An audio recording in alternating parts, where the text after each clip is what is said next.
ആകാശദൂത് എന്ന് പറഞ്ഞ സിനിമ കാരണം മലയാളികളെ ഏറ്റവും കൂടുതൽ കരയിപ്പിച്ചിട്ടുള്ള ഒരു സിനിമയാണ്.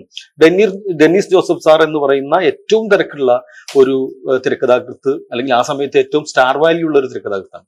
സാറിന്റെ ഒരു സിനിമയിൽ മാത്രമാണെന്ന് തോന്നുന്നു, അതിൽ മാത്രമേ സാർ വർക്ക് ചെയ്തിട്ടുള്ളൂ. അത് ആ ഒരു ആകാശദൂത് എന്ന് പറഞ്ഞ സിനിമയിലുള്ള നിങ്ങളുടെ ഒരു അസോസിയേഷൻ, പിന്നെ എന്തുകൊണ്ട് രണ്ടുപേരും ഒരുമിച്ചില്ല എന്ന് പറയുന്ന ഒരു നഷ്ടം പോലെയാണ് ഒരു മലയാളി കാണുന്നത്, ഒരു പ്രേക്ഷകൻ എന്നിട്ട് ഞാനും അതിനെ കാണുന്നു. കാരണം ഒരുപാട് സിനിമകളിൽ നല്ലൊരു കോംബോ ആവാൻ സാധ്യതയുള്ള ഒരു ടീമായിരുന്നു. അങ്ങനെ അതുകൊണ്ട് എന്തുകൊണ്ടാണ് അത് സാധിക്കാതിരുന്നത്? ജോഷി സാറുമായിട്ട് അദ്ദേഹം ചെയ്തുകൊണ്ടിരുന്ന സിനിമകളൊക്കെ വേറൊരു ജോണറിൽപ്പെട്ടതായിരുന്നു. തമ്പി കണ്ണന്താനുമായിട്ടൊക്കെ അത് കുറച്ചും കൂടെ ഒരു മാസ് ആക്ഷൻ സിനിമകളൊക്കെയാണ് ചെയ്തുകൊണ്ടിരുന്നത്.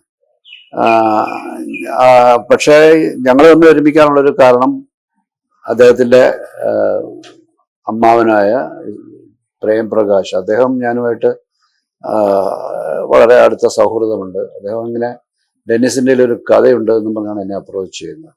ആ കഥയുടെ ഒരു ആദ്യ രൂപം പറഞ്ഞപ്പോൾ തന്നെ എനിക്കത് വളരെ താല്പര്യമായി. അതൊരു വലിയ ഹിറ്റാകാൻ പോകുന്നൊരു സിനിമയാണെന്നുള്ളത് ആദ്യ കേൾവിയിൽ തന്നെ എനിക്ക് തോന്നിയിരുന്നു. അങ്ങനെയാണ് ആകാശദൂത് സംഭവിക്കുന്നത്. ആകാശദൂത് നമ്മളെല്ലാവരും പ്രതീക്ഷിച്ചതിനേക്കാളും വലിയ വിജയമായി പിന്നീട് മാറുകയും ചെയ്തു.